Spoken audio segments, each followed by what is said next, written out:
Hello from Bullet basketball, trailing by 15. 4:51 left. Calvert-Chaney back in the game. Skips it to Howard. Side steps and spins by Marčiulionis. Shot in the lane. Deflected. Poked outside by Schrempf. Advanced to Payton. Over to Rooney. To the glass. Double pump. Score the basket. Drew the foul. Will go to the line. Look at him. Bumping Schrempf. Don't take the hit and finish the shot, too. As Marčiulionis, just a tough character. Attacks the basket with reckless abandon. Here he is on the right wing. There's the hit. There's the finish. Marčiulionis, we love you. And he scores the free throw. 18 for Rooney. I love that tune. Here's Overton into the lane with a fall-away right-hander. He's bumped and fouled. Gary Payton got him, and it sends Doug Overton to the line. Lest any of you listeners think I don't know what I'm talking about, Anthony Frederick did not go to Loyola Chicago. He went to Pepperdine. And, I'm thinking of Al Frederick Hughes. You remember him? Oh, my goodness, I sure do. That's the guy I'm Played for San Antonio, got a cup of coffee. He was a first-round draft choice. Right, that's who I was thinking of. But, you know, he was listed like at 6'8". Turned out the guy was 6'4". He could not play like Adrian Dantley or Charles Barkley. Right. There's Don McLean hiding his face from the... That's what he should have done Saturday night. From the guy who's looking for him. That's what he should have done instead of throwing that right hand. Overton and broken. Overton to the left. Okay. He's a Bruin. He's a Bruin.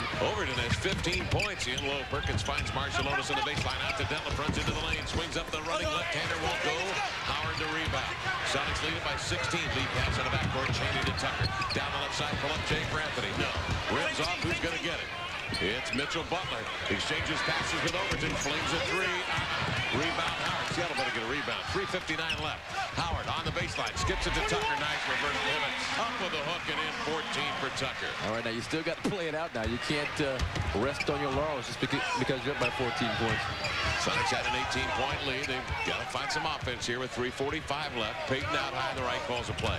Gets a screen from Sean. Can't spot a seam. Swings it cross-court. Perkins to Rooney. Caught in the air. Hook pass to Perkins. 5 of the shot clock to Gary. Goes to the hole. Sets his feet. Leans to the right. Lays it in with the left hand. Take the rookie to school, Gary. Juwan Howard didn't know what hit him. Gary Payton. Nice move with the left hand down the paint. 24 for Payton. 16-point Sonic lead. 3:21 left. Overton double team. Howard out on top. Over to Butler. Side steps Marčiulionis. Runs the baseline. Stripped away by Rooney. Jab to the floor. Grabbed by Gary Payton.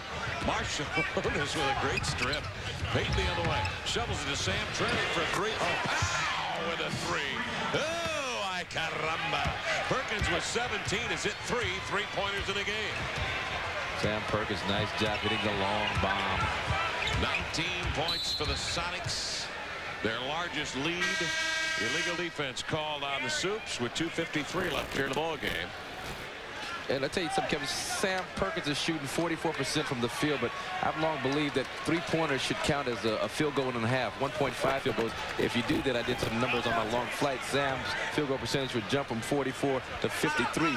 Wow. Which would, give him credit for the extra point that you provide for shooting that long 3-point shot. That's a great stat. Sonics 10 of 20 from 3-point range tonight. Butler fires a three. He finally got one on the inbounds pass. Butler lets it fly as 9. 115 to 99 the score. We have a technical foul. Eddie Rush says, I've heard enough.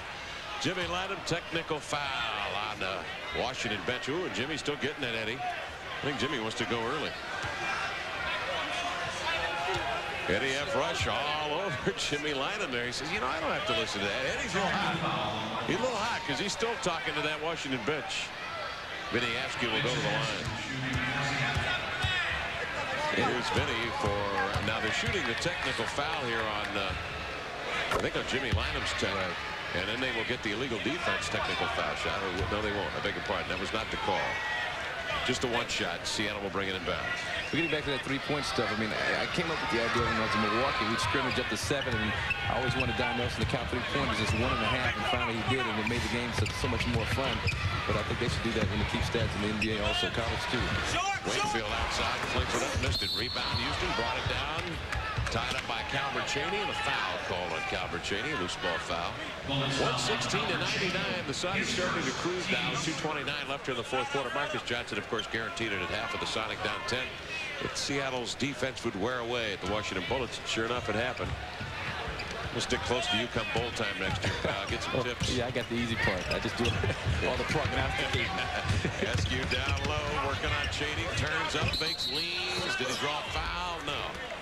Sonics will camp it in the lane. Wingfield guilty. 3 seconds in the lane. Seattle will turn it over to the Bullets.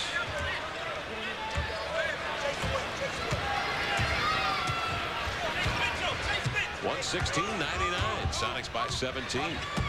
Washington playing without McMillan, without Chapman, without Price, and without Weber. Tucker to the baseline, hands to Howard, up makes a rookie walk to the basketball. And Juwan Howard is learning something tonight. He's learning how to play under extreme defensive duress. He's always had hands in his face, bodies to try and avoid. He's going to be a better player for it. Sonics by 17. Johnson throws it into midcourt. Johnson was up in the front court, leaps back with the handle on the ball. That's a violation over and back. You know, they change that over and back rule every other year. It's a different interpretation of when you can lead, when you can land.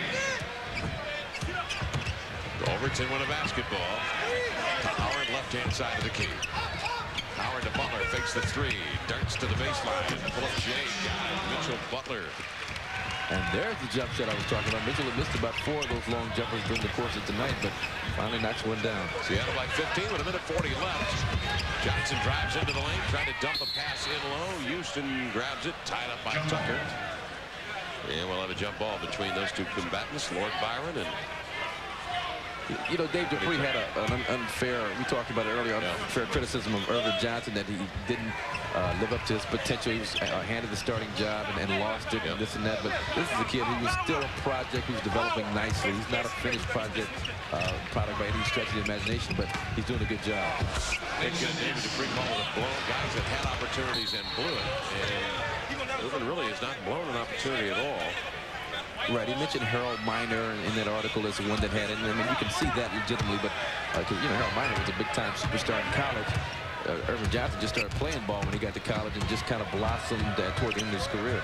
But Askew just scored a little scoop shot in the lane out. Anthony Tucker brings McMillan down from behind. They're going to call a foul on Nate McMillan. The other guy you talked about in the article was A.C. Earl of the Boston Celtics, how he started. Well, yeah, and he was a high first-round pick. And he was a high first-round pick out of Iowa. Many people thought he could come right in and be productive right away.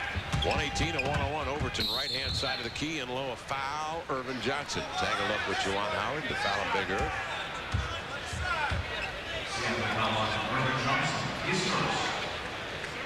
Of course, you know, David Dupree, it might have been a misinterpretation. Obviously, Dupree does a whale of a job covering the NBA. One phone call, though, to George Karl, I think, and he probably would have found out that they were rotating centers, doing it by committee. But George did, in the offseason, say it's Irvin Johnson's job coming into camp. And that's maybe the interpretation. Juwan Howard misses the free throw. Juwan shakes his head. Boy, he's a winner, Juwan Howard.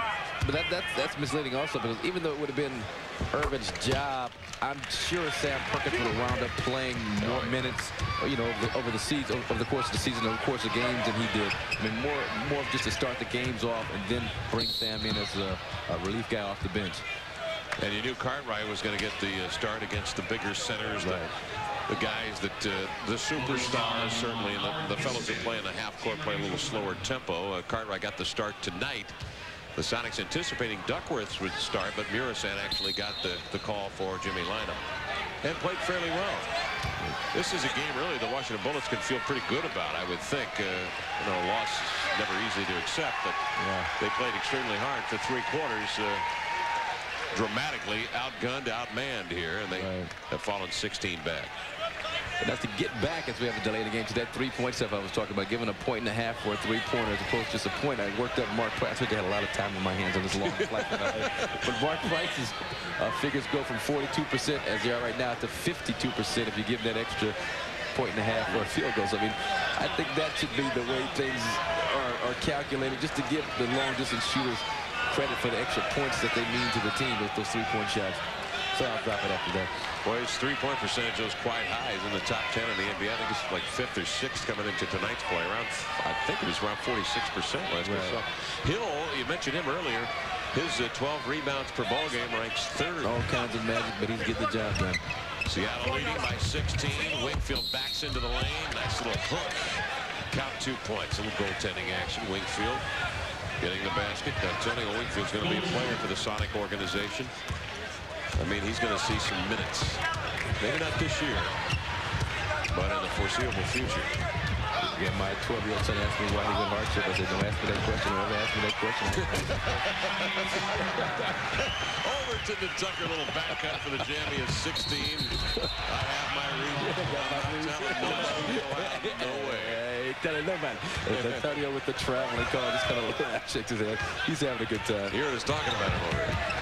38 seconds remaining. Overton with a basketball. Skips it on the wing. There's Butler with a bomb. He got it. Hey, that Mitchell Butler's jumper is getting tuned here tonight. He has 14 points. He's got to start hitting them when they mean something, though.